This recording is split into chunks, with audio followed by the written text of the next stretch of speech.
Good afternoon all of you. आज मैं house property chapter का फुल रिवीजन कराने जा रहा हूँ। आराम से हो जाएगा, ज़्यादा टाइम नहीं लगेगा। ये देख लो ज़रा, ठीक है। सो मैं फुल रिवीजन कराने जा रहा हूँ। हाउस प्रॉपर्टी ये एक ऐसा चैप्टर है जो इंटरमीडिएट के लिए ज़्यादा इंपॉर्टेंट है, बट ये फाइनल के स्टूडेंट से भी पूछा जा सकता है। वो भी जब टैक्स कंपटीशन करेंगे तो उसमें एचपी का कुछ रह ही सकता है। तो ये जो रिवीजन मैं ले रहा हूँ ये सबके लिए इंपॉर्टेंट है, और ये फुल रिवीजन है। एक साथ हाउस प्रॉपर्टी का मैं पूरा रिवीजन करा रहा हूँ। इंपॉर्टेंट बात जो हमेशा आपको याद रखनी है कि हाउस प्रॉपर्टी एक पूरा सम्स ओरिएंटेड चैप्टर है। हाउस प्रॉपर्टी में लीगल प्रोविजंस कम है, सेक्शंस ज्यादा नहीं है। देखो आप 22 से 27 दिख रहा है आपको, 22 से 27। तो हाउस प्रॉपर्टी में सेक्शंस वाइज लीगल प्रोविजंस का ज्ञान बहुत कम है, सम्स बहुत ज्यादा है।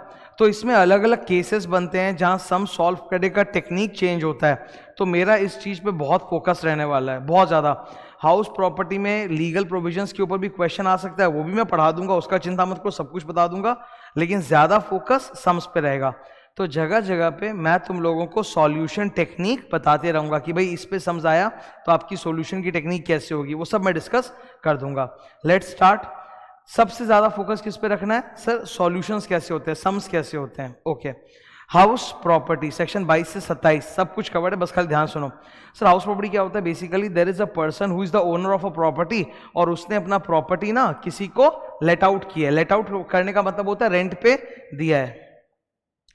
Owner of the house property, उसने अपना बिल्डिंग या लैंड पर्टिनेंट रेंट पर किसी को दिया है, इसे हम लेट आउट कहते हैं, ठीक है। तो जो रेंटल इनकम इस व्यक्ति को मिल रही है ना, वो रेंटल इनकम को ही हम लोग हाउस प्रॉपर्टी इनकम कहते हैं। So what is house property income sir? It is the rental income. Look at the equation, income from house property equal to rent earned by the owner of the house. तो तुम लोग ना हमेशा इस इंसान के बारे में सोचोगे, जो ओनर ऑफ द हाउस है ना, वही तुम्हारे लिए इंपॉर्टेंट है। जो लैंडलॉर्ड है, जिसको आम आदमी की भाषा में बोलते हैं लैंडलॉर्ड, तो तुम्हारा असेसी कौन है? लैंडलॉर्ड है।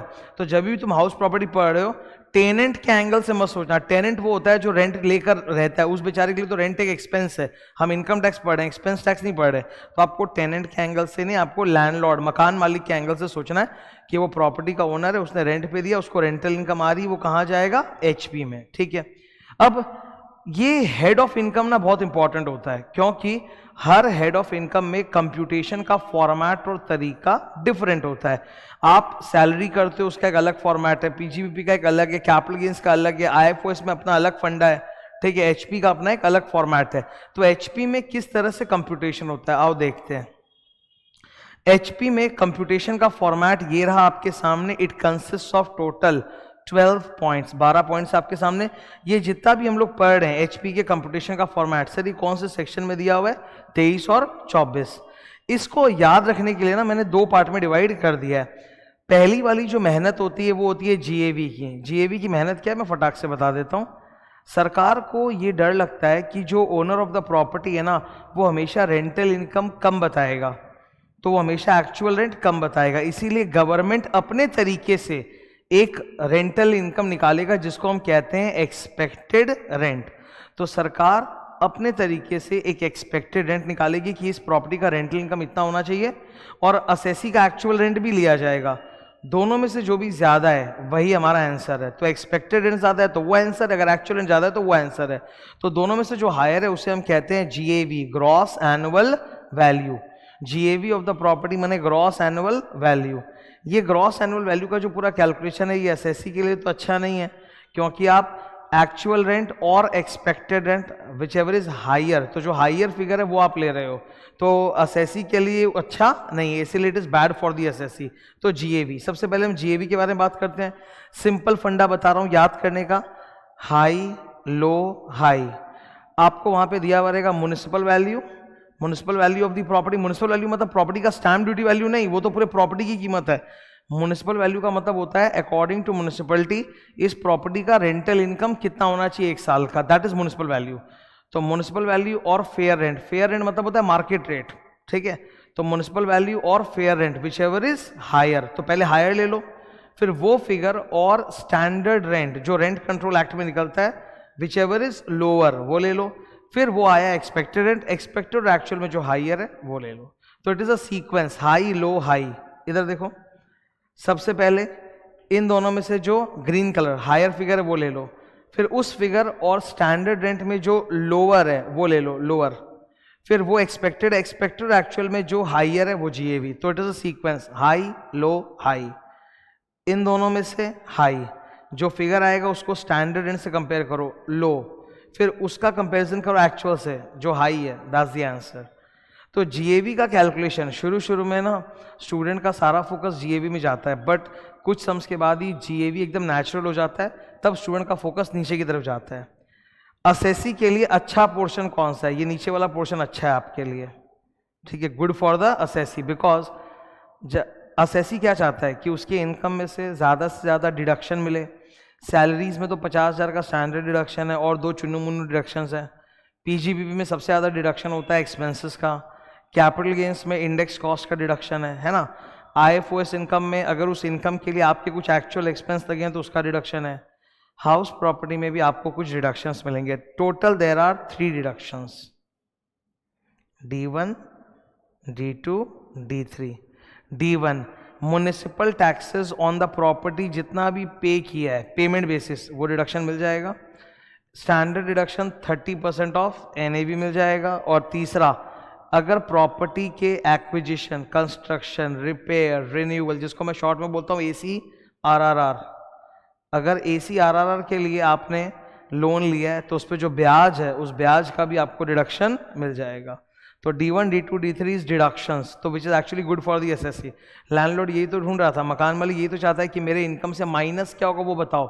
हम बोलेंगे सर 3 चीज़ें माइनस होती है, municipal tax, standard deduction and interest on loan. तो that way you compute your HP income. सबसे पहले तुमको ये फॉर्मेट क्लियर होना चाहिए, फिर आगे बात होगा, ठीक है। Let's move. अब यहाँ पर ना डिफरेंट केसेस बनते हैं, उसका मैं समरी बता रहा हूँ। लॉप मतलब होता है लेट आउट प्रॉपर्टी। अगर ओनर ऑफ द प्रॉपर्टी ने प्रॉपर्टी को लेट आउट किया, मतलब रेंट पे दिया है, तो जो रेंटल इनकम है वो टैक्सेबल है, सिंपल।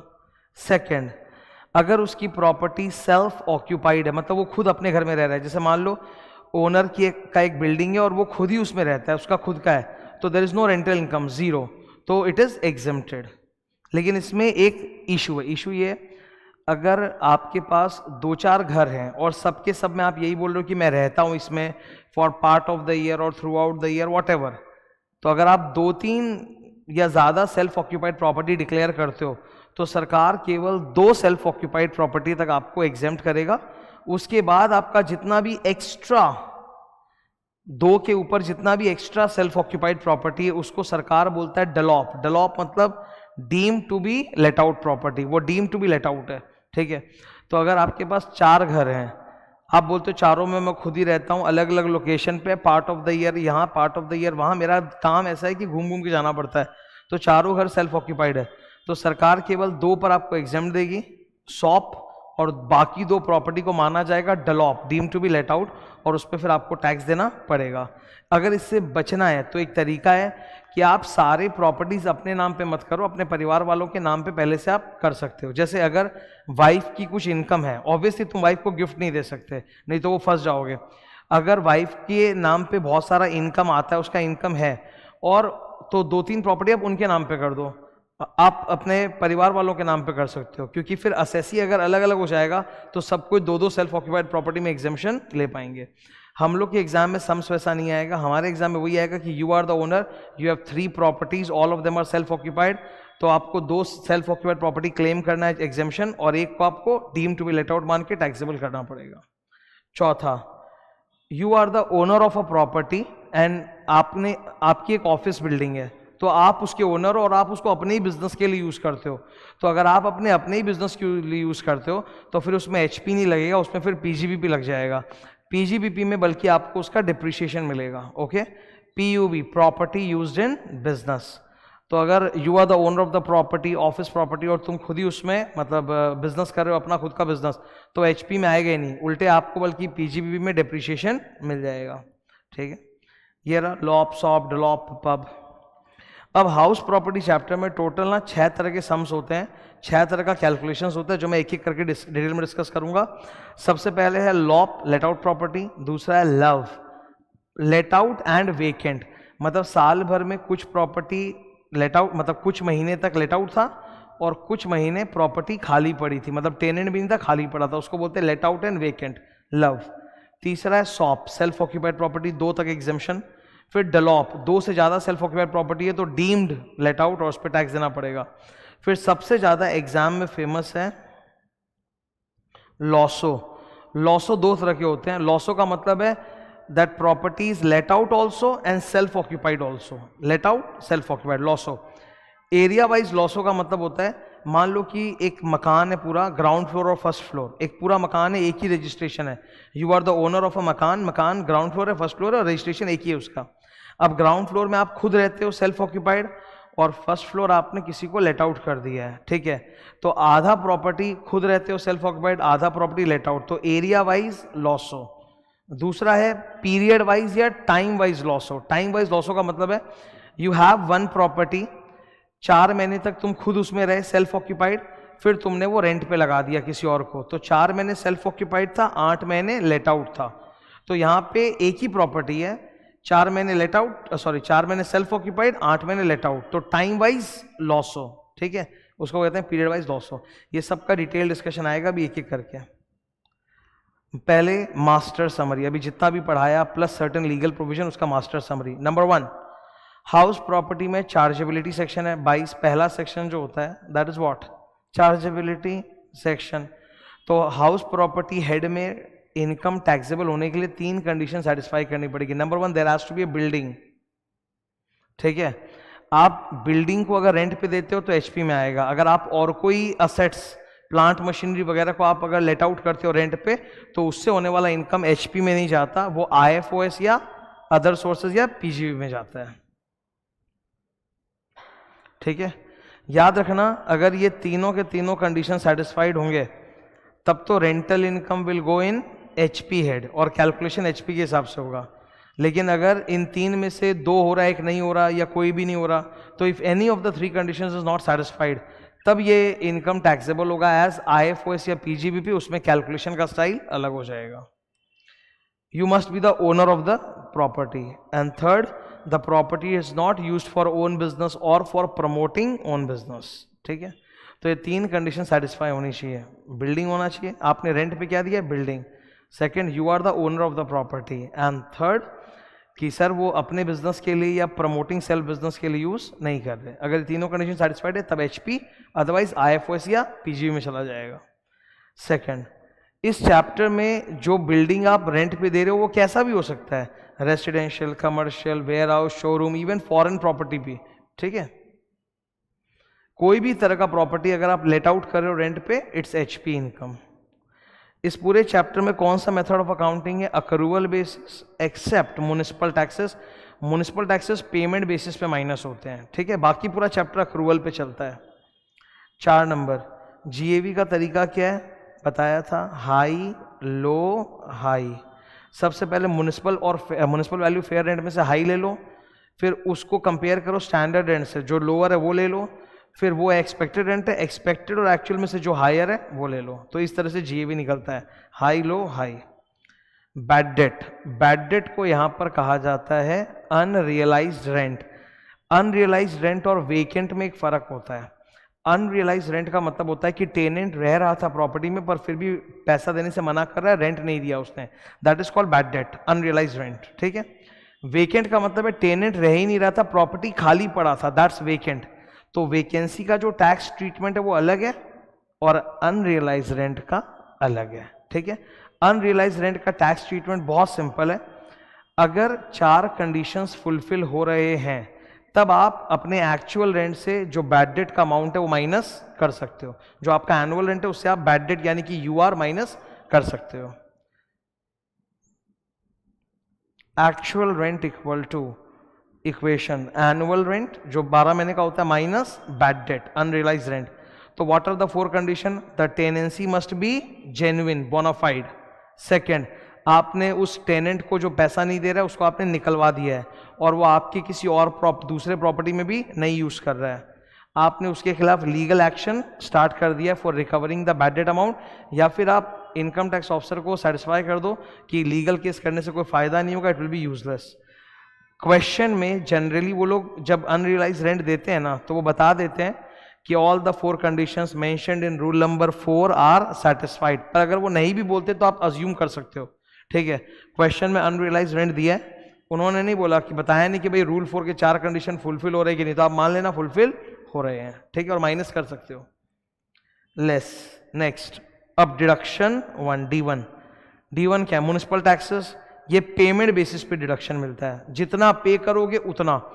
सपोज एक प्रॉपर्टी है जिसको 40 साल हो गए हैं और 40 साल से उस पर एक बार भी म्युनिसिपल टैक्स पेमेंट नहीं हुआ है, तो उसका municipal tax plus interest plus penalty जोड़ के बहुत बड़ा अमाउंट हो गया है, ठीक है।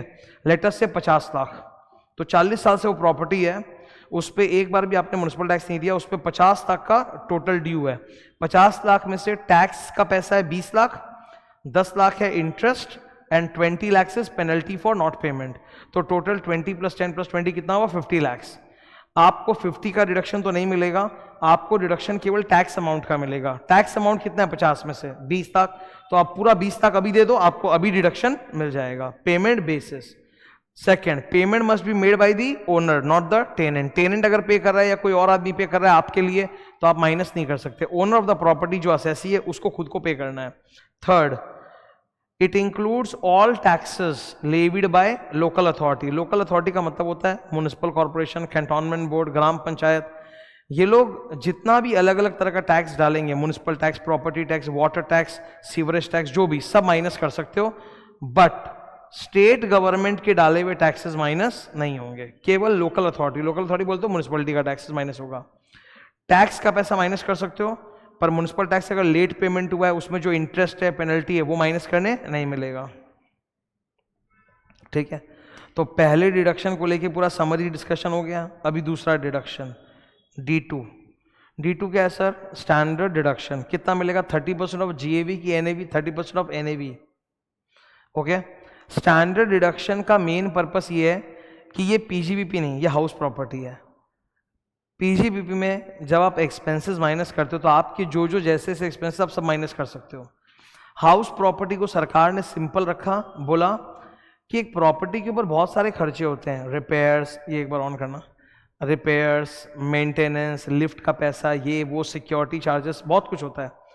तो बोलता है कि हाउस प्रॉपर्टी में हम लोग ये नहीं देखेंगे कि ओनर का क्या क्या अलग अलग खर्च लग रहा है और माइनस करेंगे ना, सीधा 30% ऑफ NAV माइनस कर देंगे। तो वो 30% ऑफ NAV आपको जो सोचना है सोच सकते हो, उसमें सब कुछ सारे एक्सपेंसेस शामिल है, ठीक है, रिपेयर, मेंटेनेंस, इंश्योरेंस सब शामिल है। आपको 30% से ज़्यादा माइनस करने नहीं मिलेगा। जैसे लैंडलॉर्ड बोला कि मेरे एक्चुअल खर्चे बहुत ज़्यादा हैं, बोला उससे मतलब नहीं, आपको 30% माइनस करने मिलेगा। Standard deduction. No other expenses allowed as deduction.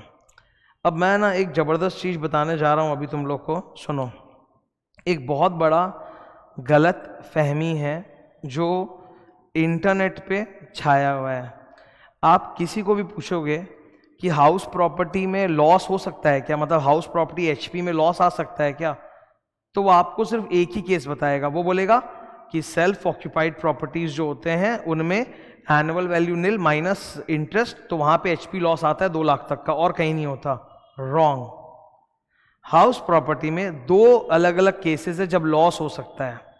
पहला केस, सोचो जरा आप कि 40 साल का पूरा म्युनिसिपल टैक्स बाकी था और मैंने एक ही झटके में इस साल पेमेंट कर दिया, तो मेरा कैलकुलेशन कैसा होगा? GAV minus municipal taxes paid, बहुत बड़ा अमाउंट, तो मेरा NAV नेगेटिव हो जाएगा एंड अकॉर्डिंगली मेरा HP लॉस आ जाएगा।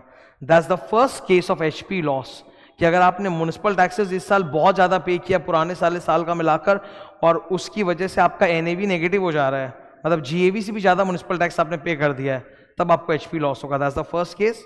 और सेकंड केस तो सारी दुनिया जानती है कि सेल्फ ऑक्यूपाइड प्रॉपर्टी में 2 लाख तक का इंटरेस्ट माइनस करने से लॉस आ सकता है, ठीक है।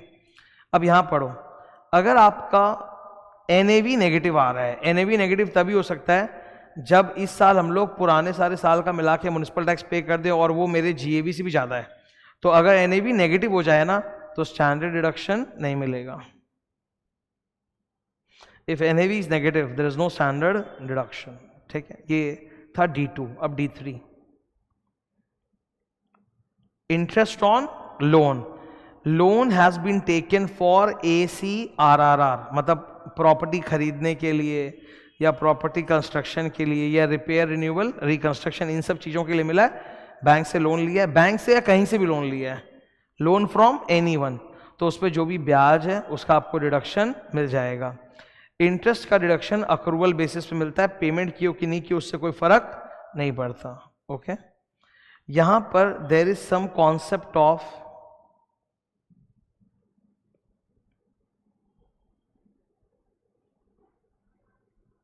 ओके, कंटिन्यू कर रहा हूं। एक कॉन्सेप्ट होता है यहां पे, ऑरेंज कलर देखो, प्री एक्विजिशन इंटरेस्ट या प्री कंस्ट्रक्शन इंटरेस्ट। मान लो कि मुझे घर कंस्ट्रक्शन करना है, मैंने 2019 में 2019 ईयर 2019 में मैंने लोन लिया था और मेरे घर का कंस्ट्रक्शन चल रहा है। घर का कंस्ट्रक्शन इस प्रीवियस ईयर में कंप्लीट हो गया, ठीक है। तो लेट्स से 22-23 वाला जो प्रीवियस ईयर है, जिसका जो भी टर्म है तुम लोग का वही सोचो, तो 22-23 वाले प्रीवियस ईयर में कंप्लीट हो गया घर, ठीक है। तो जिस प्रीवियस ईयर में घर कंप्लीट होता है उस प्रीवियस ईयर को छोड़ दो, उसके पहले तक का जितना भी इंटरेस्ट है 2-4 साल का, वो सब जोड़ के बोला जाता है प्री एक्विजिशन या प्री कंस्ट्रक्शन इंटरेस्ट, ठीक है। एक बात सोचो आप जरा, उदाहरण के तौर पे ये उदाहरण लेते हैं हम लोग, ठीक है। लोन लिया था असेसी ने कब,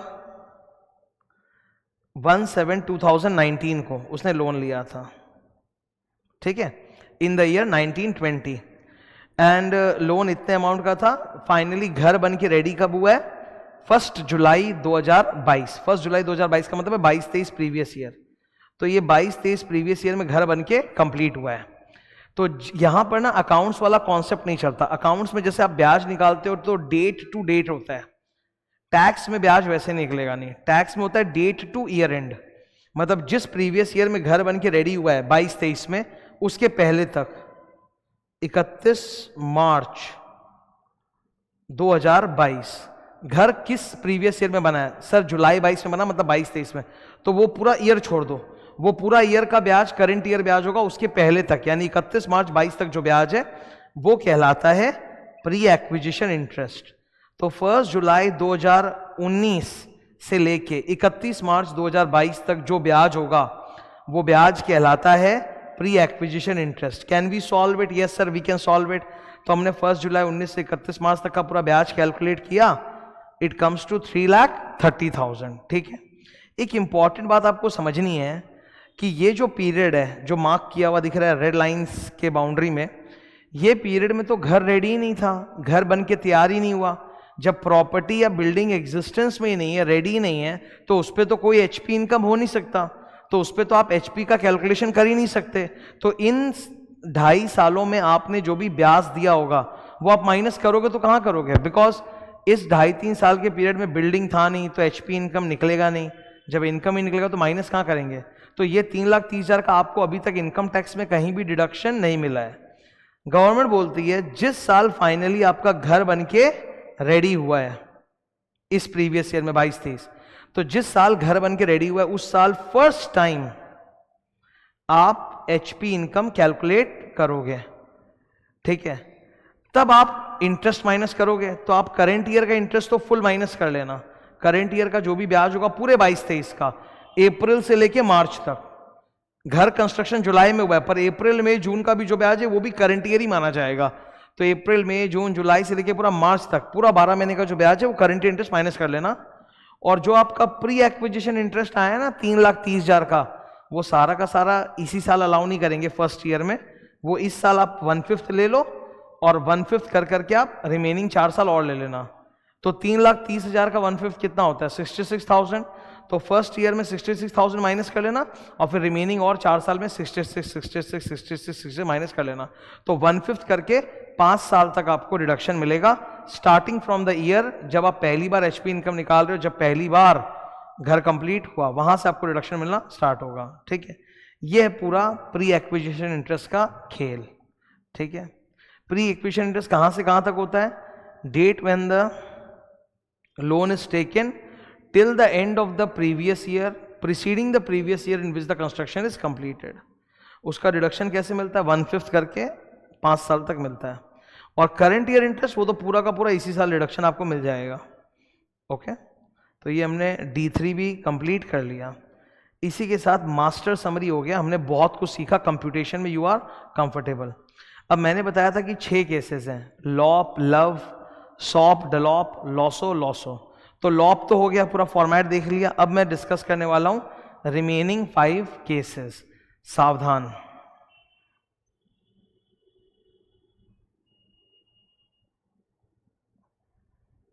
अभी क्या डिस्कशन हो रहा है? लव। लॉप का डिस्कशन तो हो गया। ये पूरा जो डिस्कशन मेरा हुआ तुम लोग के साथ, ये फॉर्मेट, ये क्या है? ये लॉप ही तो है, लेट आउट प्रॉपर्टी। तो फर्स्ट केस हम लोगों ने लॉप वाला कर लिया। अब हम सेकंड केस करेंगे लव, फिर थर्ड, फोर्थ, ऐसे। तो अभी लाइन से मैं एक एक केस डिस्कस करूंगा। सब में सॉल्यूशन टेक्निक पे बड़ा फोकस करना, बिकॉज ये चैप्टर सम्स का चैप्टर है, ठीक है। सबसे ज्यादा डेंजरस होता है लव वाला केस, वैकेंसी वाला केस। इसमें स्टूडेंट मिस्टेक कर देता है, तो मैंने उसका एक तरीका बताया, शॉर्टकट बताऊंगा मैं, जिससे कभी मिस्टेक नहीं होगा, आराम से सॉल्व कर लोगे, ठीक है। आ गए हम लोग एलओवी में, लव में। एलओवी का मतलब क्या है? Let out and vacant. मतलब प्रॉपर्टी 8 महीने तक टेनेंट रह रहा था, लेट आउट, और फिर वो छोड़ के चला गया। 4 महीने तक प्रॉपर्टी खाली पड़ी थी, वेकेंट। वैकेंसी और अनरियलाइज रेंट में फर्क होता है। अनरियलाइज रेंट का मतलब होता है बैड डेट, टेनेंट रहा है फिर भी पैसा नहीं दिया, दैट इज कॉल्ड अनरियलाइज्ड। और वेकेंट मतलब प्रॉपर्टी खाली पड़ी है। मान लो एक क्वेश्चन आया, उस क्वेश्चन में दोनों है। क्वेश्चन में बोला कि प्रॉपर्टी में टोटल 9 महीने के लिए लेट आउट था और लास्ट के 3 महीने वेकेंट था, ठीक है। 9 महीने टेनेंट रहा, पर टेनेंट ने रेंट सिर्फ 7 महीने का दिया, 2 महीने का पैसा बैड डेट, अनरियलाइज रेंट। तो आपके केस में 7 महीने तक टेनेंट रहा और पैसा दिया, 2 महीने टेनेंट और रहा पर पैसा नहीं दिया, अनरियलाइज रेंट, और 3 महीना वेकेंट। अब इसका ट्रीटमेंट कैसे होगा? एकदम स्टेप बाय स्टेप याद रखना, ठीक है। स्टेप नंबर 1, हमेशा एचपी का जो कैलकुलेशन है, जैसे करते हो वैसे करते रहो। Municipal value, fair rent, standard rent, expected rent, actual rent. अब एक्चुअल रेंट में से हमेशा पहले अनरियलाइज रेंट माइनस होता है, ठीक है। हमेशा याद रखना, अगर आपके क्वेश्चन में अनरियलाइज रेंट भी है और वैकेंसी भी है, तो पहले क्या माइनस होगा?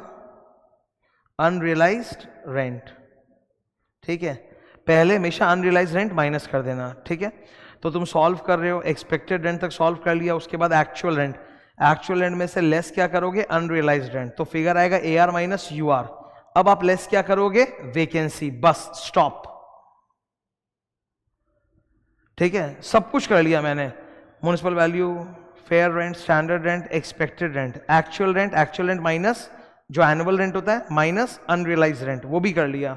अब माइनस क्या करना है? वैकेंसी। तो वैकेंसी माइनस करके जस्ट पहले रुक जाना, ठीक है। वैकेंसी माइनस करके जस्ट पहले रुकना। जो ऊपर फिगर लिखा हुआ है वो क्या है? AR minus UR। उसको तुम कंपेयर करना एक्सपेक्टेड रेंट के साथ, ठीक है। तो AR माइनस UR वाला जो फिगर आ रहा है, वैकेंसी लेस करने के जस्ट पहले रुक जाना। सम सॉल्व कर रहे हो, वैकेंसी लेस करने के जस्ट पहले रुक जाना। वो जो फिगर आ रहा है AR माइनस UR, उसको कंपेयर करना एक्सपेक्टेड से। अगर AR माइनस UR एक्सपेक्टेड से ज्यादा है, इसका मतलब क्या है कि यार ये जो लैंडलॉर्ड है एकदम ईमानदार है। मैं एक लॉजिक दे रहा हूं, लॉजिक 100% परफेक्ट नहीं है, पर याद रखने के लिए बहुत अच्छा रहेगा, ठीक है। एक चीज तुम लोग सुन लो, LOV के केस में ना जो फॉर्मूला होता है ना, वो GAV equal to higher of expected rent and actual rent, ये फॉर्मूला सर अप्लाई नहीं करता। LOV के केस में GAV का ही सारा खेल है, तो GAV का जो फॉर्मूला है हायर ऑफ एक्सपेक्टेड एक्चुअल, वो अप्लाई नहीं करता। उसके बदले या तो यहां पे GAV होता है एक्चुअल रेंट, या फिर यहां GAV होता है स्ट्रेट अवे एक्सपेक्टेड रेंट। तो यहां वो हायर ऑफ द टू वाला फॉर्मूला अप्लाई नहीं करेगा, या तो GAV इक्वल टू एक्चुअल या GAV टू एक्सपेक्टेड, यही अप्लाई करेगा। तो अब ये कब कौन सा अप्लाई करेगा, उसको याद रखने के लिए मैं एक लॉजिक दे रहा हूं। लॉजिक मैं पहले ही बोल रहा हूं 100% परफेक्ट नहीं है, पर याद करने में हेल्प करेगा, ठीक है। तो अब नीचे आ जाओ। तो आप पूरा कैलकुलेशन कर रहे हो, वैकेंसी लेस करने के जस्ट पहले आप रुक जाओ। तो वैकेंसी के ठीक ऊपर जो फिगर है वो कौन सा है? AR minus UR। उसको आप एक्सपेक्टेड से कंपेयर करो। एक्सपेक्टेड रेंट सरकार का निकाला हुआ फिगर है, सरकार बोलती है कि भाई रेंट इतना होना चाहिए था एक्सपेक्टेड। और एक्चुअल रेंट जो AR माइनस UR, वो असेसी का निकाला हुआ फिगर है, ठीक है। हम किस पे भरोसा करें, सरकार पे कि असेसी पे? वेट, अगर AR माइनस UR, अगर A R minus U R वाला जो फिगर है वैकेंसी के ठीक पहले, अगर वो एक्सपेक्टेड से कम है तो सरकार बोलेगी तुम तो एक नंबर के टैक्स चोर हो, क्योंकि तुमने एक्चुअल अपना कम दिखा रखा, तभी ये तुम्हारा फिगर कम आ रहा है। तो तुम्हारा A R minus U R अगर एक्सपेक्टेड से कम आ रहा है तो सरकार बोलेगी फिर तुम तो टैक्स चोर हो, तुम्हारी बात पे भरोसा नहीं करेंगे, हम अपने वाला फिगर लेंगे। अपने वाला मतलब हम एक्सपेक्टेड रेंट को ही जीएवी मानेंगे। तो answer is GAV equal to expected rent. ठीक है। उल्टा, अगर मान लो A R minus U R जो है वही एक्सपेक्टेड से ज्यादा है, मतलब यू आर माइनस करने के बावजूद भी वो एक्सपेक्टेड से ज्यादा है, तो सरकार बोलेगी भाई तुम तो अति ईमानदार हो, यू आर ऑनेस्ट पर्सन, तो तुम जो बोलोगे वही हम सच मान लेंगे। तो तुम जो एक्चुअल रेंट बोलोगे, चाहे जो भी अमाउंट आएगा वही हम मान लेंगे। तब इस केस में GAV equal to actual rent. Actual क्या होगा? A R minus U R minus vacancy. ठीक है, तो जो भी आएगा हम तुम्हारी बात मान लेंगे। ओके, लॉजिक जो मैंने दिया याद रखने के लिए, ये सिर्फ एक याद रखने में हेल्प करेगा। I am again telling you, logic is not 100% perfect. अगर A R minus U R का फिगर, देखो तरीका सिंपल है, लेस पूरा फॉर्मेट फॉलो करते जाओ, एक्सपेक्टेड रेंट निकाल लो, फिर एक्चुअल रेंट आएगा। एक्चुअल रेंट में पहले लिखोगे एनुअल रेंट 12 महीने का, less bad debt unrealise rent, A R minus U R, फिर उसमें से लेस वैकेंसी। तो वैकेंसी लेस करके जस्ट पहले रुक जाओ, ये फिगर को तुम एक्सपेक्टेड से कंपेयर करना। ठीक है, अगर A R minus U R expected से ज्यादा आ रहा है, मतलब लैंडलॉर्ड ईमानदार है, तो बंदा ईमानदार है, तो जो वो बोलेगा वही सरकार मान लेगी। एक्चुअल रेंट जो भी आएगा दैट इज द आंसर। तब formula GAV equal to actual. लेकिन अगर A R minus U R E R से कम आ रहा है तो सरकार बोलेगी boss you are a tax evader, तो तुम्हारा पे तो भरोसा नहीं है, तुम्हारा फिगर नहीं लेंगे, हम अपना वाला फिगर लेंगे। अपना वाला फिगर बोले तो एक्सपेक्टेड रेंट, तब फॉर्मूला जीएवी एक्सपेक्टेड, एकदम फंडा। वैकेंसी में ही सबसे ज्यादा स्टूडेंट को दिक्कत होती है, तो मैंने शॉर्टकट अप्रोच जो बताया ना, ये फॉलो करो, सम्स में करते जाओ, फिर लास्ट में कंपेयर करो, बस एकदम परफेक्ट आंसर आएगा, कोई झमेला नहीं। लॉप हो गया, लव हो गया, अब सर हम लोग पढ़ेंगे सॉप। सबसे सिंपल और इजी कैलकुलेशन होता है सॉप का, सिर्फ 2 लाइन का, NAV nil less interest on loan, बस यही अलाउड है और कुछ अलाउड नहीं है। यहां एक ही डिडक्शन मिलता है, वो है D3। एसओपी के केस में calculation is very very simple, 2 line का फॉर्मेट है।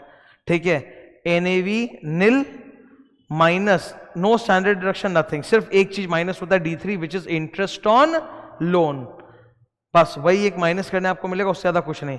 तो 0 से कुछ भी अगर आप माइनस करोगे, ये तो नील है, एनएवी क्या है? नील है, तो नील में से अगर आप कुछ भी माइनस करोगे तो आंसर तो नेगेटिव आएगा, तो यहां पे हमेशा एचपी लॉस आता है।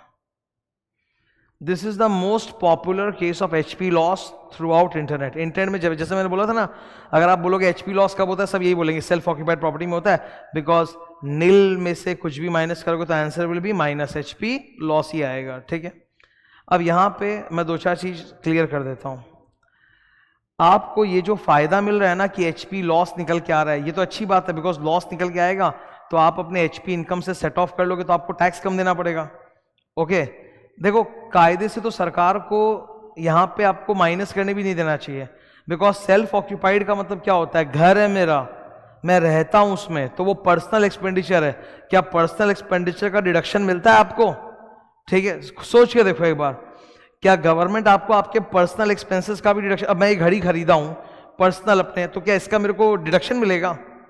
ठीक है, जो कपड़े हम पहनते हैं, जो घर में हमारे खाना आता है, घर में जो ग्रोसरीज आता है, क्या उसका आपको डिडक्शन मिलना चाहिए? क्या पर्सनल खर्चों का नहीं मिलता है। फिर भी आप समझो कि गवर्नमेंट का एहसान है कि आपको सेल्फ ऑक्यूपाइड प्रॉपर्टी में भी कुछ माइनस करने दे रहा है और लॉस निकल के आ रहा है, तो ये लॉस को तो आप बाद में इनकम से सेट ऑफ करोगे, अल्टीमेटली आपका टैक्स बचेगा। तो ये जो आपको फैसिलिटी मिला, ये जो आपको एडवांटेज मिला, ये सिर्फ 2 प्रॉपर्टी तक अलाउड है, उससे ज्यादा नहीं। आपके पास 10 सेल्फ ऑक्यूपाइड प्रॉपर्टी है तो 2 ही खाली इस तरह से एग्जेम्प्ट होगा, ये एचपी लॉस आएगा, बाकी 8 को डलॉप मान के उस पर टैक्स लिया जाएगा। Okay, this facility can be availed only if the assessee is individual और एचयूएफ। ऑब्वियसली असेसी एक इंसान है या हिंदू फैमिली है, तभी तो वो घर में रह सकता है। If company is the owner of the property then तो यू कैन नॉट क्लेम कि ये शॉप है। हाउ कैन कंपनी से सेल्फ ऑक्यूपाइड? फिर तो वो बिजनेस के लिए यूज हो रहा है। ठीक है, तो this facility is available with एसएससीज इंडिविजुअल एचयूएफ। ये फैसिलिटी आपको तब भी अवेलेबल है जब आपके पास कोई ऐसी प्रॉपर्टी है जो आप यूज नहीं कर पा रहे हो, बंद पड़ा है क्योंकि आपकी नौकरी कहीं और है। जैसे एक इमेजिन करो, एक पर्सन का चेन्नई में खुद का घर है, चेन्नई में खुद का घर है, पर ना उसकी नौकरी बैंगलोर में है, तो चेन्नई वाला घर लेट आउट नहीं है, बंद पड़ा है। तो इस बंद पड़े हुए घर को हम कहते हैं NOP, full form non occupied property due to employment elsewhere. तो इसमें भी आपको ये एडवांटेज मिल जाएगा। आपको टोटल 2 हाउसेस तक एडवांटेज मिलेगा, चाहे 2 शॉप ले लो, चाहे 2 नॉप ले लो, चाहे 1 शॉप 1 नॉप ले लो, व्हाटएवर, ठीक है। तो 2 ही घर तक आपको एग्जेम्पशन मिलेगा। Exemption allowed up to only 2 shop, कि आप NAV नील ले लो, माइनस इंटरेस्ट करके डिडक्शन मिल लो। अब क्योंकि इस तरह के कैलकुलेशन में हमेशा आंसर लॉस आएगा, नेगेटिव आएगा, तो सरकार बोली बॉस देखो हम आपको ज्यादा माइनस करने नहीं दे सकते। After all it is a self occupied property, your personal expenditure, तो पर्सनल एक्सपेंडिचर के लिए डिडक्शन इतना तो नहीं दे सकते, हम आपको मैक्सिमम 2 लाख रुपए तक का ही डिडक्शन देंगे। यानी आपका लॉस जो है, इंटरेस्ट आप 2 लाख से ज्यादा माइनस नहीं कर सकते सेल्फ ऑक्यूपाइड प्रॉपर्टी में, तो लॉस 2 लाख से ज्यादा नहीं आएगा। लेट आउट प्रॉपर्टी में आपको जितना करना है करो, लॉप में आपको जितना इंटरेस्ट माइनस करना है आप करो, पर शॉप में सिर्फ मैक्सिमम 2 लाख तक माइनस करने मिलेगा, उससे ज्यादा नहीं। तो अब इसके केसेस हैं जो याद करने पड़ते हैं, उसके लिए मैंने डायग्राम बनाया। एक डायग्राम ये रहा, एक डायग्राम ये रहा, और फिर कुछ फुटनोट है जो याद करने बहुत हेल्प करेगा। एक बार मैं रिवाइज करा देता हूं, ठीक है। एक बात है, इधर गौर से देखना है इसको। मैं एक चीज स्पष्ट आपको बता देता हूं, ये सब जो बुक्स और नोट्स मैं बनाता हूं इसमें मुझे बहुत टाइम लगता है, ठीक है। मेरे लिए ये मेरी जान है, बहुत कीमती है मेरे लिए। तो बहुत सारे स्टूडेंट्स होते हैं, जैसे यूट्यूब पे ऑलरेडी मैं इसे फ्री में अपलोड करता हूँ कि कोई को हेल्प हो जाए, पर उल्टे क्या होता है कि मुझे ये चीज़ अच्छा नहीं लगता कि स्टूडेंट बोलता है सर ये नोट्स भी दे दो। मैं नोट्स कभी नहीं शेयर कर सकता, नोट्स बनाने में मुझे बहुत टाइम लगता है। मैं यहाँ पे आपको ICI के मटेरियल को दिखा के नहीं पढ़ा रहा हूँ कि बना बनाया जाओ आप देख लो, इसको बनाने में बहुत जान लगता है। I personally work on my notes, ठीक है। मैं बाकी टीचर्स का मुझे नहीं पता, पर मैं अपना बुक खुद बनाता हूँ। ये ऐसा नहीं कि मेरा बुक मैंने किसी को आउटसोर्स कर दिया आप बना के दे दो, एक एक चीज मेरा बनाया हुआ होता है इस तरीके से कि पढ़ने में आसानी हो। तो ये नोट्स तो शेयर नहीं हो सकते, आप देख लो वीडियो आपके सामने, आपको दिख रहा है, पढ़ाई कर लो, रिवाइज कर लो, कोई दिक्कत नहीं है। And if you are my student तब तो टेंशन ही नहीं है। If you are my student you already have my book, उसमें सब रहता ही है, ठीक है, काम हो गया। तो प्लीज ये वाली रिक्वेस्ट मत करना, ये अच्छी बात नहीं है कि नोट्स दे दो, PDF दे दो, ये सब सही चीज नहीं है, ठीक है। बहुत मेहनत लगती है, आज तुम भी मेहनत कर रहे हो, अपना करियर बना रहे हो, तो इसीलिए ना कि तुम्हारा एक करियर होगा भविष्य में जाके, जिसमें तुम इनकम अर्न करोगे, अपना अपने परिवार वालों का ख्याल रखोगे। वैसे यही तो मेरा करियर है ना, teaching is my career, hobby थोड़ा ना मेरे लिए। तो ये नहीं हो सकता कि मैं अपना नोट्स वगैरह भी प्रोवाइड करूँ, नोट्स मेरे लिए बेशकीमती है। Okay, coming to this one, if you are student you already have my book, उसमें सब कुछ रहता ही है। इधर अब इंटरेस्ट ऑन लोन, अगर घर के रिपेयर रिन्यूअल के लिए किया है, रिपेयर या रिन्यूअल के लिए लोन लिया है, तब मैक्सिमम आपको हम 30,000 ही माइनस करने देंगे, उससे ज्यादा नहीं। और अगर घर के एक्विजिशन या कंस्ट्रक्शन के लिए, मतलब घर खरीद रहे हो या कंस्ट्रक्शन करा रहे हो, तब हम आपको ज्यादा अमाउंट अलाउ कर सकते हैं। उसमें 2 केसेस है। If the loan was taken before 1 April 1999, if the loan was taken before 1999, तब मैक्सिमम 30,000 अलाउ करेंगे। If loan was taken on और आफ्टर 1/4/99, तब आपको 2 लाख तक अलाउ कर देंगे डिडक्शन, ठीक है। तो ये थोड़ा सा एक डेटा अपने को याद रखना पड़ता है। एक्विजिशन कंस्ट्रक्शन, इधर क्या है, रिपेयर रिन्यूअल, ओके। रिकंस्ट्रक्शन भी अगर होगा तो वो उस तरफ ही जाएगा, एक्विजिशन साइड में। नीचे आ जाओ, इंटरेस्ट ऑन लोन, अगर लेट आउट प्रॉपर्टी है तब तो सर कोई लिमिट है ही नहीं। अक्सर क्या होता है, स्टूडेंट बेचारा इतना कंफ्यूज हो जाता है जब वो सम्स करता है, लेट आउट प्रॉपर्टी का सम्स करता है, वहाँ इंटरेस्ट ऑन लोन लिखा हुआ आया 5 लाख, बेचारा डर के मारे माइनस करता है 2 लाख की, 2 लाख से ज़्यादा अलाउड नहीं होता। सर शांति, सेल्फ ऑक्यूपाइड प्रॉपर्टी में क्योंकि लॉस आता है, सरकार बोलती है भाई वो आपका पर्सनल है, हम 2 लाख से ज़्यादा अलाउ नहीं करेंगे। लेट आउट प्रॉपर्टी में तो आपका जितना भी इंटरेस्ट है 5 लाख है, आप 5 लाख माइनस करो, कोई दिक्कत नहीं है। सेल्फ ऑक्यूपाइड प्रॉपर्टी आप अप टू 2 हाउसेस तक क्लेम कर सकते हो। ये 3 कंडीशन अगर सेटिस्फाई हो जाए, 1, 2, 3, 1 and 2 and 3, अगर ये 3 कंडीशन सेटिस्फाई हो जाए तब आप 2 लाख का रिडक्शन ले लेना। लेकिन अगर ये 3 कंडीशन सेटिस्फाई नहीं होता है तब आपको सिर्फ 30,000 का रिडक्शन मिलेगा। ये 3 कंडीशन क्या है? 3 कंडीशन में से 2 कंडीशन एग्जाम में बोला हुआ रहता है। अगर लोन आपने ऑन और आफ्टर 1 अप्रैल 99 लिया है, ठीक है, तब आपको 2 लाख मिलेगा, वरना तो 30,000। तो क्वेश्चन में लोन का डेट दिया हुआ रहता है, वरना आप इंटरेस्ट निकालोगे कैसे? सेकंड, लोन किस पर्पस के लिए है?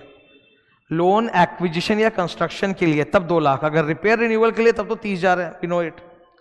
तीसरा कंडीशन वो लोग आपको क्वेश्चन में लिख के नहीं देते, आप अज्यूम कर लेना कि सेटिस्फाइड है। तीसरा कंडीशन है कि लोन जब लिया वहां से 5 साल के अंदर घर कंस्ट्रक्शन कर लिया है। तो ये वो लोग बताते नहीं है, वो डेट्स दे देते कि लोन का डेट ये है, घर इस साल कंप्लीट हुआ, तो आप खुद ही देख लेते हो कि हाँ वो 5 साल के अंदर ही है, वो 2, 3, 4 साल रहता है तो चलेगा। ओके, द हाउस का construction is completed with in 5 years from the end of the year in which the loan is taken. तो जिस प्रीवियस ईयर में लोन लिया वो छोड़ दो, उसके बाद अगले 5 साल में घर बन जाना चाहिए, तब आपको मिलेगा। तो ये तीनों कंडीशन सेटिस्फाइड है तो 2 लाख का रिडक्शन, वरना मैक्सिमम 30,000 का रिडक्शन। यहां पे याद रहे, अगर आपको सब कुछ मिला जुला के मैक्सिमम 2 ही लाख का रिडक्शन मिलेगा, उससे ज्यादा नहीं। फॉर एग्जाम्पल, केवल ना एक बड़ा रेयर केस होता है जब 2 लाख से ज्यादा रिडक्शन मिलता है, एक बड़ा रेयर केस है, मैं पहले वही बता देता हूं।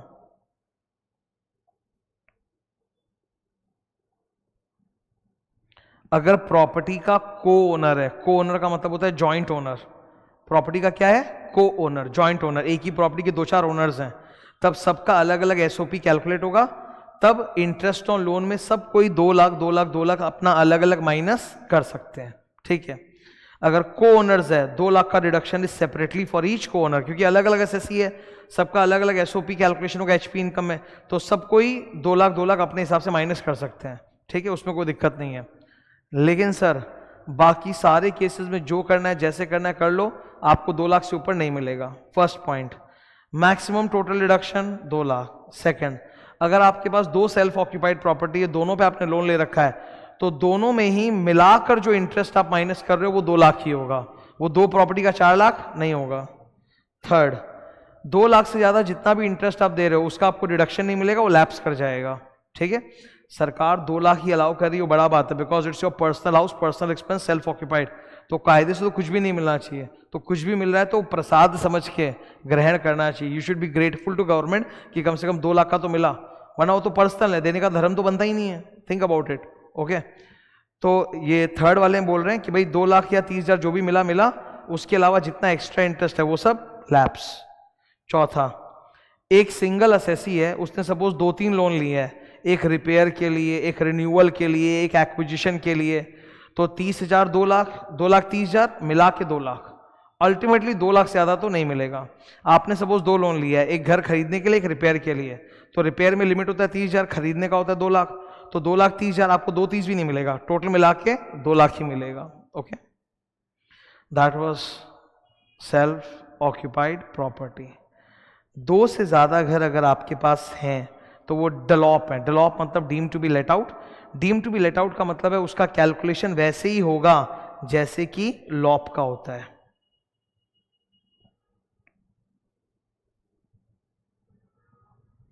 ठीक है। Deem to be let out मतलब लेट आउट है, तो deem to be let out का मतलब क्या, उसका कैलकुलेशन पूरा लॉप की तरह जैसे होता है वैसे ही होगा।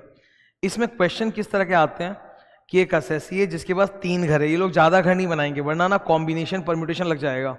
कभी भी एग्जाम में ये नहीं आएगा कि 6 घर है, 6 हो सेल्फ ऑक्यूपाइड, वहां बहुत दिक्कत होगी कि 6 में से कौन सा 2 घर को आप सॉप क्लेम करोगे और बाकी 4 डलॉप, वो चुनने के लिए मैथ्स लगेगा 6C2, बहुत बड़ा फिगर आ जाएगा, 15 कैलकुलेशन करने पड़ेंगे, तो ऐसा नहीं आएगा। ये मैक्सिमम 3 घर तक का ही देंगे। तो वो लोग आपको बोलेंगे भाई एसएससी के पास 3 घर हैं, अब आप बताइए क्या होगा। तो तुम क्या करोगे, इसमें स्टेप बाय स्टेप मैं तरीका बता रहा हूं। 3 घर में से देखो 2 सॉप मान के एग्जेम्पशन लेंगे और 1 डलॉप मान के टैक्स देंगे, तो मेरे को ऐसा कॉम्बिनेशन भिड़ाना है जिसमें मेरा टैक्स सबसे कम आए। तो यहां पे यू कैन नॉट जज लाइक दिस कि सर आप एक काम करो जिसका भी डलॉप कम आ रहा है वही आंसर, ऐसा नहीं होगा। सॉप में भी तो नेगेटिव वैल्यू होता है, तो नेगेटिव नेगेटिव पॉजिटिव का भी तो इफेक्ट आता है। तो यहाँ तरीका क्या होता है सुनो। स्टेप नंबर 1, एक बार आप तीनों प्रॉपर्टी को सॉप मान के कैलकुलेट कर लो, वेरी सिंपल। 0 माइनस इंटरेस्ट, जो भी नेगेटिव फिगर आएगा वो तीनों में लॉस आ जाएगा, या किसी में अगर लोन नहीं है तो वहां 0 आएगा, ओके। फिर आप तीनों प्रॉपर्टी को लेट आउट मान के लॉप का कैलकुलेशन कर लो, जो भी आएगा सो आएगा। Deem to be let out में क्या होता है, GAV is equal to expected rent, because actual rent तो वहां है ही नहीं, deem to be let out है ना, तो एक्चुअल रेंट तो है नहीं, तो GAV equal to expected rent. ठीक है, लेके तुम तीनों को लेट आउट को कैलकुलेशन कर लो। उसके बाद तुम एक टेबल बनाओ, टेबल में 3 ऑप्शंस रखो। Option number 1 house 1 shop, house 2 shop, house 3 डलॉप। तीनों में जो फिगर्स हैं ऊपर से स्टेप 1 स्टेप 2 में तुमने लिखा है डाल दो और टोटल निकाल लो, जो आएगा सो आएगा। Option number 2 SOP DLOP SOP. Option number 3 DLOP SOP SOP. फिर जो भी फिगर्स आ रहे हैं उनको जोड़ के लिखते जाओ। ऑप्शन 1 में टोटल आंसर क्या आया, ऑप्शन 2 में टोटल आंसर क्या आया, ऑप्शन 3 में टोटल आंसर क्या आया। जिसका सबसे लोएस्ट है, ठीक है, या अगर नेगेटिव है तो सबसे ज्यादा नेगेटिव जिसका है वही मेरा आंसर है। तो यहां टेक्निक क्या होती है, हमेशा पहले तीनों घर का सॉप निकालो, फिर तीनों का लॉप, और फिर इस तरह से ऑप्शन 1 2 3 करके सॉल्व करो। ठीक है, you add them up.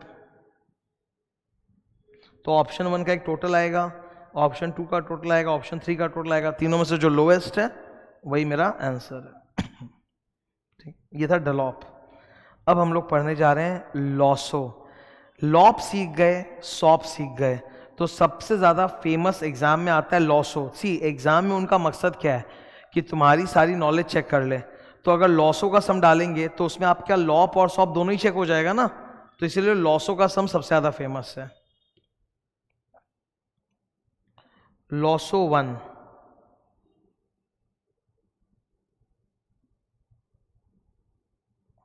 Lasso 1 मतलब एरिया वाइज, अगर घर एरिया वाइज आधा आधा हो रखा है या जो भी रेशियो में।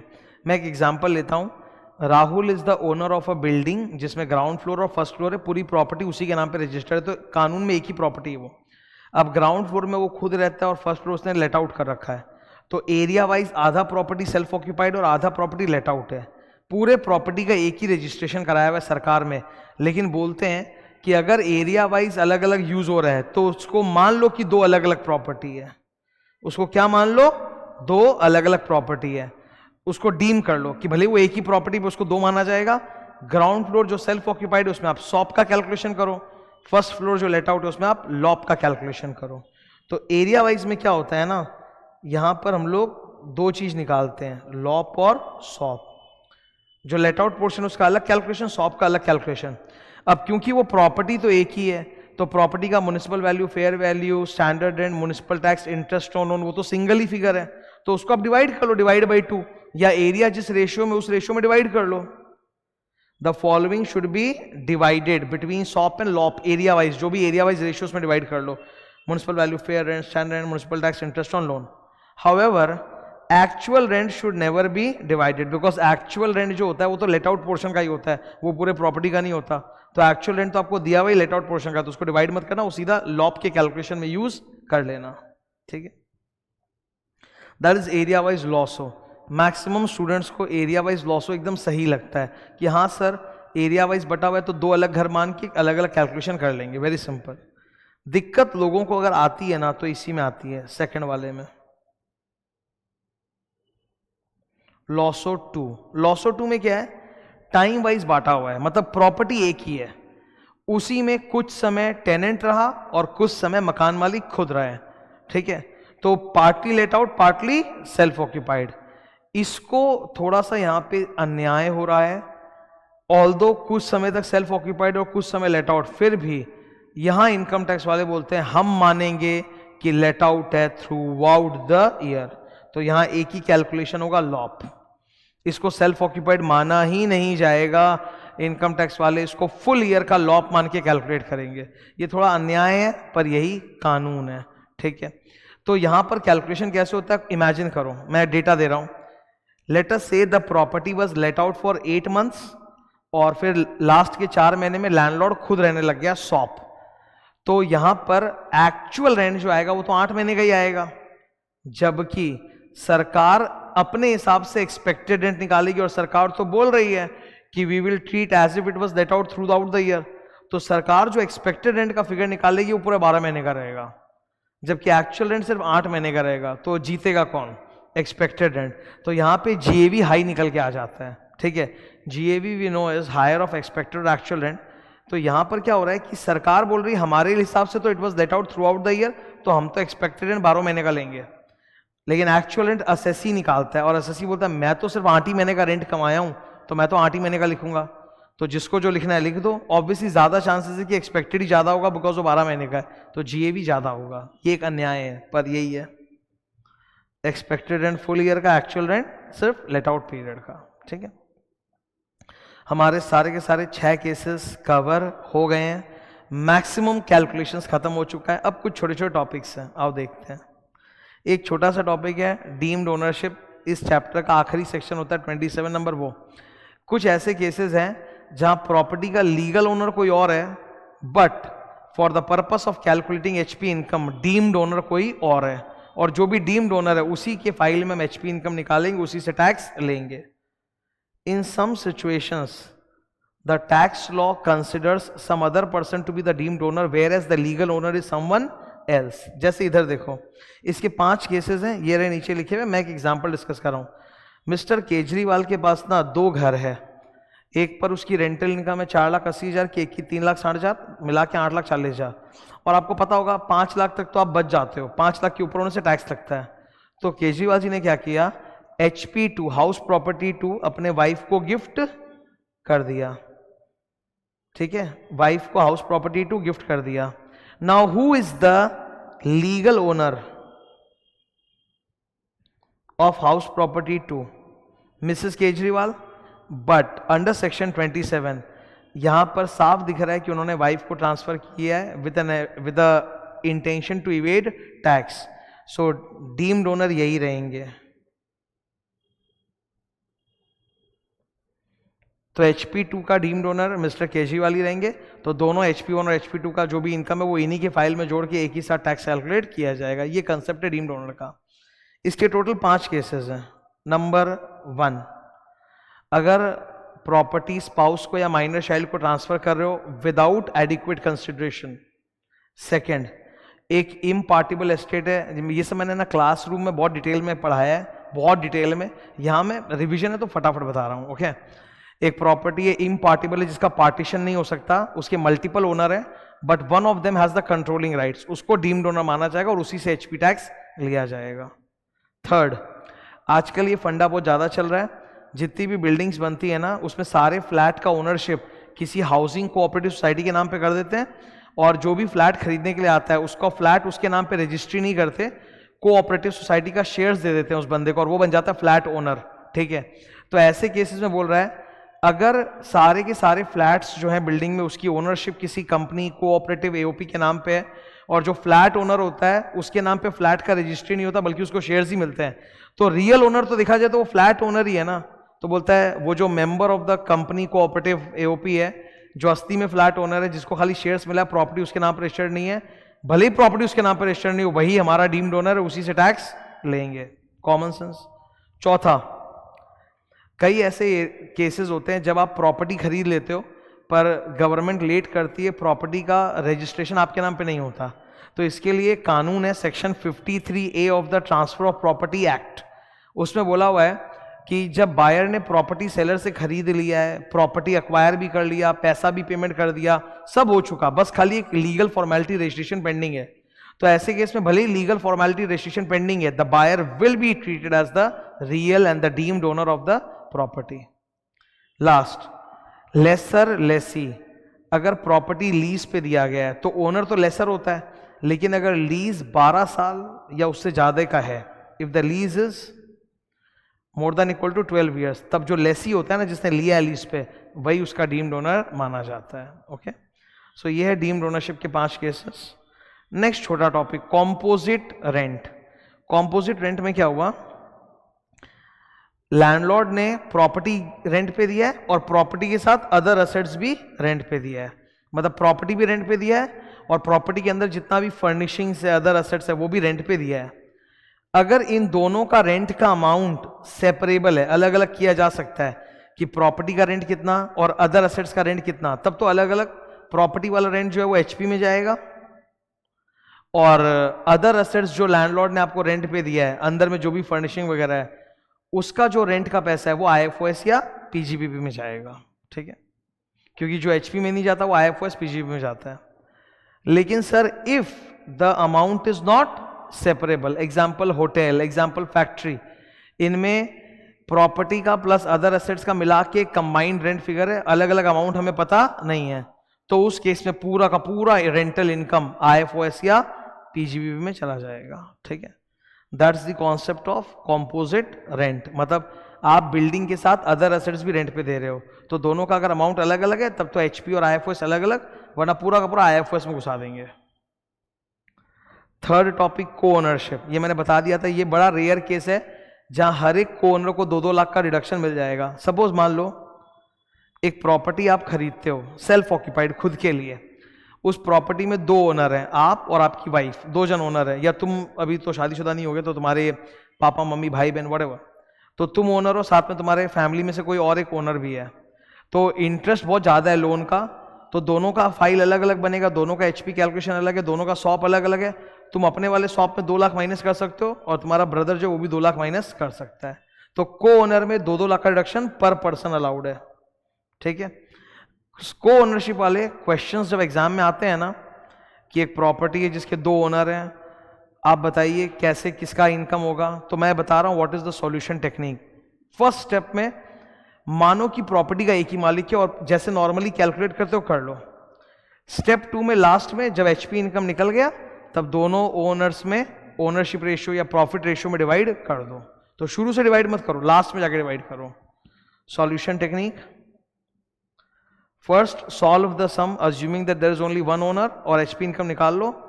लास्ट में जब HP इनकम आ जाएगा तब दोनों ओनर्स या जितने भी 3 ओनर 4 ओनर हैं उनमें जो भी ओनरशिप रेशियो या प्रॉफिट रेशियो बोला उसमें डिवाइड कर दो। Arrears of rent. Arrears of rent का मतलब क्या होता है, कई बार लैंडलॉर्ड और टेनेंट में डिस्प्यूट चलता है, लैंडलॉर्ड बोलता है रेंट ज्यादा होना चाहिए, टेनेंट बोलता है नहीं कम, तो दोनों में डिस्प्यूट चल रहा है। अदालत में जाके सपोज लैंडलॉर्ड केस जीत गया और अदालत ने बोला हाँ भाई ज्यादा होना चाहिए, तो फिर ये केस अगर 3-4 साल तक चला है तो 3-4 साल तक टेनेंट तो कम रेंट दिया है जबकि अदालत बोली ज्यादा होना चाहिए, तो जो डिफरेंस एक्स्ट्रा मिलना चाहिए ना वो सारा का सारा अमाउंट टेनेंट अब लैंडलॉर्ड को पे करेगा। तो ये पूरे अमाउंट को कहते हैं अरियर्स ऑफ रेंट। तो ये जो rental income increased portion landlord को मिला, ये जिस साल मिलता है उसी साल फुल टैक्सेबल होता है और 30% का इसमें स्टैंडर्ड डिडक्शन मिलता है अंडर सेक्शन 25A। ठीक है, it is the deemed income, deemed HP income receipt basis में, जिस साल मिला आपको पैसा टेनेंट से उसी साल टैक्सेबल है, even if you are not the owner of the house at the point of receipt, उससे मतलब नहीं है। ये डीम्ड इनकम का कॉन्सेप्ट है ना, डीम्ड इनकम में उस वक्त आपके पास प्रॉपर्टी का ओनरशिप होना जरूरी नहीं है जब आपको मिल रहा है, तो उस पर 30% का स्टैंडर्ड डिडक्शन आपको मिलेगा अंडर सेक्शन 25A। ये 30% का डिडक्शन जो होता है ना, ये अंडर सेक्शन 24 क्लॉज A नहीं है, ये अंडर सेक्शन 25A है। Okay, another thing, recovery of unrealised rent, ये बहुत खतरनाक है, डेंजरस। PGBP में एक कॉन्सेप्ट होता है बैड डेट रिकवरी, कि बैड डेट का पहले आपको रिडक्शन मिला था पुराने किसी साल में, अब अगर आपको बैड डेट का पैसा मिल गया, रिकवरी हो गया, तो अब उसको डीम्ड PGBP इनकम उस पर टैक्स दे दो। तो वहां पे हम लोग बोलते हैं the amount recovered minus the disallowed portion earlier, that is the taxable amount. जैसे मान लो मेरा बैड डेट हुआ था, एग्जाम्पल 2018 में मेरा बैड डेट हुआ 5 लाख रुपया, लेकिन इनकम टैक्स ऑफिसर ने सिर्फ मुझे अलाउ किया था 3 लाख का डिडक्शन लेने और 2 लाख मना कर दिया था। तो अब जब 5 लाख रुपया पूरा बैड डेट में रिकवर करूंगा तो इनकम टैक्स वाला पूरे 5 लाख पे टैक्स नहीं ले सकता। मैं बोलूंगा कि देखो 2 लाख तो आपने उस वक्त डिसअलाउ किया था, तो 2 लाख तो आपने उसी वक्त टैक्स दे लिया था, तो बचे हुए खाली 3 लाख पे टैक्स होना चाहिए, है ना। तो यहां पे फॉर्मूला होता है taxable amount equal to amount recovered minus disallowed earlier. तो 5 लाख माइनस डिसअलाउ कितना था, 2 लाख 3 लाख। ठीक है, URR में वही फंडा है बट एक बहुत खतरनाक चीज है, क्या है मैं बताऊंगा। अनरियलाइज रेंट मतलब मेरा बैड डेट हुआ था, टेनेंट ने पैसा नहीं दिया था, तो रूल 4 के 4 कंडीशन सेटिस्फाइड थे, तो पुराने वाले साल में जब HP इनकम निकाल रहे थे तो UR माइनस कर लिया था। अब आज सपोज 2022 में मेरे को UR रिसीव हो गया, रिकवर हो गया, वो टेनेंट आके उसमें पता नहीं भगवान आ गए हमको दे दिया पैसा, तो अब यहां पर the entire amount is not taxable, the taxable amount is the amount recovered minus disallowed earlier. ठीक है,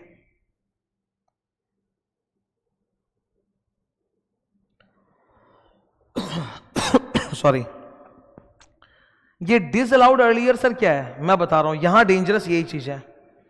पीजीपीपी में बहुत क्लियर वो लोग सम्स में लिख के दे देते हैं कि पहले जब बैड डेट हुआ था तो डिसअलाउड इतना है, यहां वो लोग बोलेंगे नहीं, यहां आपको खुद कैलकुलेट करना है। याद करो जीएवी का फॉर्मूला क्या होता है, एक्सपेक्टेड रेंट और actual rent whichever is higher. तो पुराने साल में जब मेरा अनरियलाइज रेंट था तब मैंने एक्चुअल रेंट तो मेरा कम हो गया था बिकॉज बैड डेट, और एक्सपेक्टेड ज्यादा था, तो जीएवी में चांस है कि मेरा एक्सपेक्टेड रेंट ही लिया गया होगा और उसी पे मैंने टैक्स दिया, जबकि मेरा एक्चुअल रेंट हाथ में तो कम आया था ना। तो उस वक्त अगर जीएवी आपने एक्सपेक्टेड रेंट लिया है जो कि एक्चुअल से ज्यादा है, तो जो डिफरेंस पोर्शन है इसका मतलब उस पर आप टैक्स उसी साल ले लिए, वो डिसअलाउड है। तो वो अमाउंट लो, इस साल जितना भी अनरियलाइज्ड रेंट रिकवर हुआ उससे वो डिसअलाउड माइनस कर दो, टैक्सेबल पोर्शन निकल जाएगा, फिर उसमें वही 30% का रिडक्शन दे देना, ठीक है। तो ये बिल्कुल पीजीबीपी से मैच करता है, पर पीजीबीपी में वो लोग आपको बता देते हैं डिसअलाउड इतना, यहां आपको सोचना पड़ेगा कि पुराने साल में वो लोग डेटा दे देंगे, पुराने साल में जीएवी कितना था, एक्सपेक्टेड इतना था, एक्चुअल इतना था, अनरियलाइज्ड इतना था।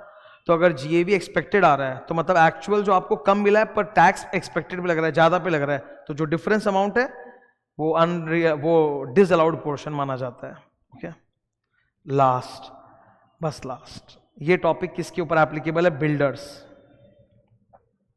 देखो प्रॉपर्टी को स्टॉक इन ट्रेड की तरह कौन रख सकता है, बिल्डर लोग, वही उनका काम है, बिल्डिंग बनाओ बेचो स्टॉक इन ट्रेड। तो मान लो कि एक बिल्डर है, उसने प्रॉपर्टी बना लिया, अब बिक भी नहीं रहा और रेंट पे भी नहीं जा रहा है, तो अब क्या करे इस प्रॉपर्टी का, इस पे तो इनकम ही नहीं है कुछ। गवर्नमेंट बोलती है देखो यार बिल्डर, हम इतना वेट नहीं कर सकते, हम 2 साल तक तुमको छोड़ देंगे, 2 साल के बाद ना बेचे ना रेंट पे लगाए तो हम तो deem to be let out मान के उस पर टैक्स निकाल लेंगे। तो बिल्डर को जल्दी से जल्दी बेचने की कोशिश करनी चाहिए। तो कब तक बिल्डर बचेगा, जिस प्रीवियस ईयर में उसका बिल्डिंग बन के कंप्लीट हो गया, कंस्ट्रक्शन कंप्लीटेड, वो ईयर सरकार छोड़ देगी और उसके बाद 2 और साल सरकार छोड़ देगी, उसको सॉप मान के एग्जेम्प्ट कर देगी।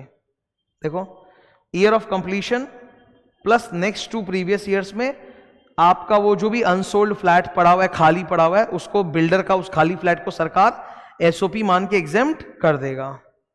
लेकिन सर कंप्लीशन ईयर छोड़ दिया, फिर 2 साल और छोड़ दिया, उसके बाद भी अभी तक वो प्रॉपर्टी ना बिका है ना रेंट पे चढ़ाया है, बोला गवर्नमेंट अब हमको मतलब नहीं है, अब उसको हम deem to be let out मान के अब यहां से हम टैक्सेबल कर देंगे। तो कितना टाइम छोड़ देंगे, completion year plus next two previous year उतना एग्जेम्प्टेड है, सॉप मान लिया जाएगा, उसके बाद डिलॉप मान के टैक्स देना चालू, ठीक है। That completes our revision of entire house property.